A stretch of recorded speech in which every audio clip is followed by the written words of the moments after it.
Hey, welcome to 5 minutes of the spiritual discipline of serving. The main reason that people became interested in Christianity in the first couple centuries wasn't because of evangelism or great music shows. It was because they saw how Christians loved one another, particularly through the way they served. There was an argument one time by a couple of disciples who were talking about who was going to have the more authority and highest positions of power when Jesus came into his kingdom. He said, that's the way people do that in the culture today. No, no, not so with you. Whoever wants to be great among you must become your servant. And whoever wants to be number one first must become your slave.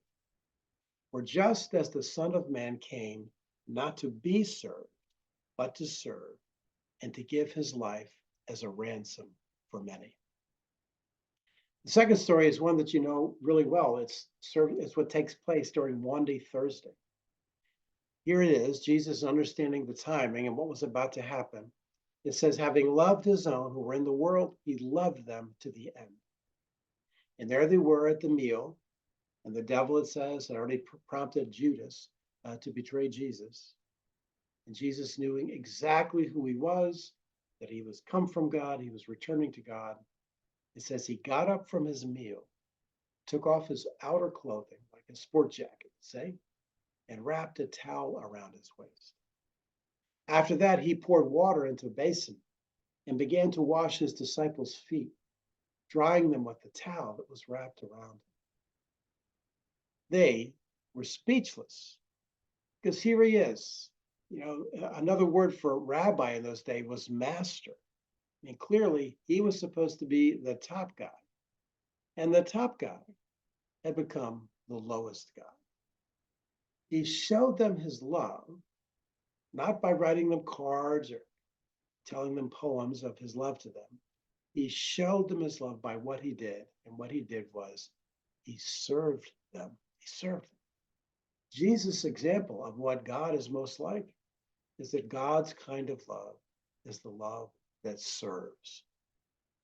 We've grown up in a culture which rewards people who have higher positions, who have more servants, who have people that do things for them. But Jesus says that's not the way it is really in the kingdom of God.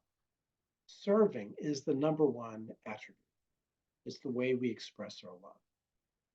And so this Lent, you have the opportunity to do a very simple exercise of learning how to think like and to become a person transformed, where you serve not because it's a requirement, where you serve because you've been changed, and that's just what you do. So here's the way it works, very simple. You simply make the commitment that every day you will begin with a prayer. Lord, thank you for the way you sent your son Jesus to come and the way he showed his love by serving me, by dying on a cross and rising. And now, Father, I pray that you'd allow me to see opportunities for me to serve today. So then during your day, every day, you will look for one opportunity to serve someone. Doesn't have to be huge, doesn't have to be over the top. You don't have to get thanked. You simply look for a way to volunteer yourself to go out and serve somebody. You got a neighbor across the street that needs the end of her walkway shovel. You know, those big garbage cans, we call them cans. You guys call them barrels, I think. You know, roll somebody's barrels up so they don't have to come out down to do it. Help move some chairs for somebody. There's so many different ways. I've got so many stories of people that have just like, in a way, broken my heart with the way they express love by serving.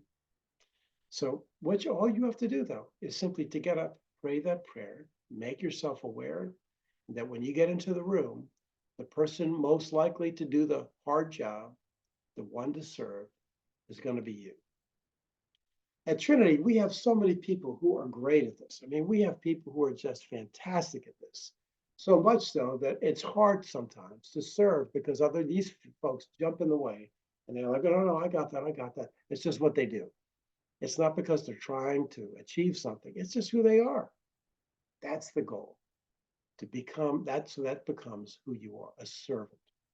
So get a little journal, get a little pad. You can write on your phone in that notes thing and just start writing them out day by day. One thing I did to serve, not that they see it, but that your Father who sees all will see it, and he will reward you. And he will reward you by transforming you to become more like Jesus. And then that way you'll understand the kingdom of God even that much more.